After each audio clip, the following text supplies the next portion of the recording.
Alors, je voudrais rendre hommage à Néroman. En 65 est paru, sous la plume de Didier Racot, une excellente étude sur Néroman, qui s'appelle L'astrologie des initiés. Et il raconte excellemment le parcours de Néroman, et notamment son dynamisme en tant qu'organisateur. Alors moi, j'aime beaucoup ça parce que moi, j'aime bien les gens qui sont à la fois organisateurs et chercheurs. Et cette double dimension me paraît essentielle pour caractériser le leader. Donc finalement, quand je lis ce qui a été écrit, ce qu'écrit Didier Racot sur l'activité de Néroman, non pas seulement en tant qu'écrivain, mais en tant qu'animateur, conférencier, ben je suis très impressionné. Et je m'y retrouve d'une certaine manière, il faut l'avouer. Alors je vais vous lire un peu ce que disait à ce moment-là. Bon, Barbeau a aussi un peu ce profil, si vous voulez, de l'acteur et du chercheur, mais finalement, j'ai l'impression qu'en tant qu'animateur et organisateur, c'était pas vraiment son truc. D'après ce que je peux voir, bon, il s'est occupé du congrès de 53 qui avait été voulu par les Allemands et les Autrichiens. Il s'appelait d'ailleurs le 7e congrès international. Bon, il a fait ça. Après, il a été un petit peu projeté pour organiser la Fédération francophone des astrologues, avec le collège astrologique de Néroman, justement, qui venait de mourir au mois de juin, alors que le congrès de 53 a eu lieu au mois de décembre. On peut penser que s'il n'était pas mort, Néroman, à ce moment-là, il aurait peut-être participé à ce congrès. Et il a organisé avec comment ça s'appelle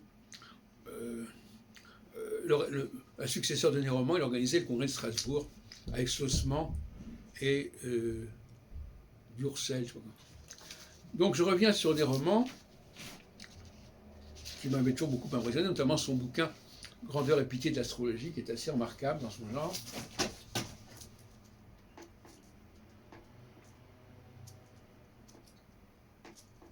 Alors, évidemment, je n'adhère absolument pas aux travaux de Néroman. De ce côté-là, il est prisonnier de tout un processus du thème astral qui ne m'intéresse absolument pas. Mais je voudrais rendre hommage à son activité d'organisateur. Alors, est-ce que je trouve mes lunettes là? Je n'ai pas besoin de lunettes, enfin ça m'arrange quand même de temps en temps. Surtout quand c'est assez peu clair comme écriture.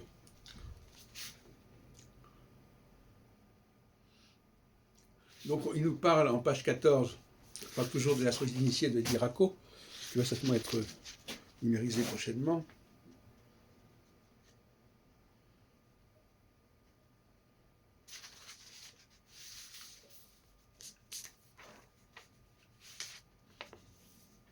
Alors je voudrais simplement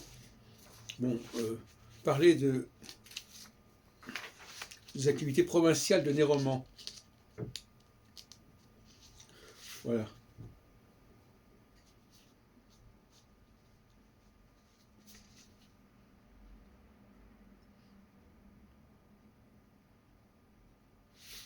Alors on parle de ces conférences. Bon, très bien. Et c'est vrai qu'il y a eu énormément d'activités pendant la Seconde Guerre mondiale, notamment Verlaine, le traité d'astrologie rationnelle, etc. Il n'a pas chômé.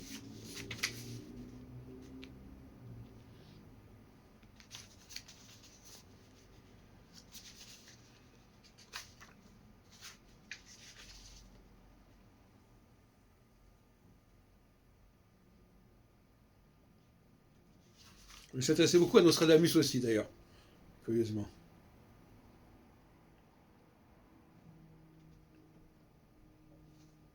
Alors, où est-ce que c'était cette liste? Je suis désolé de vous faire attendre. Alors, bon, il s'intéressait aussi à l'heure du Verseau. Bon, il parle de Haeckel, qui a été un de mes collaborateurs par la suite.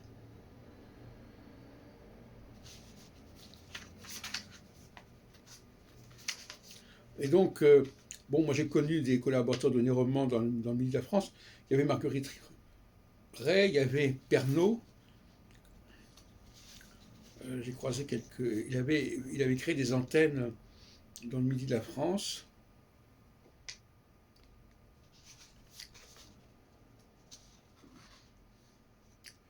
Bon, je ne veux pas vous faire attendre, mais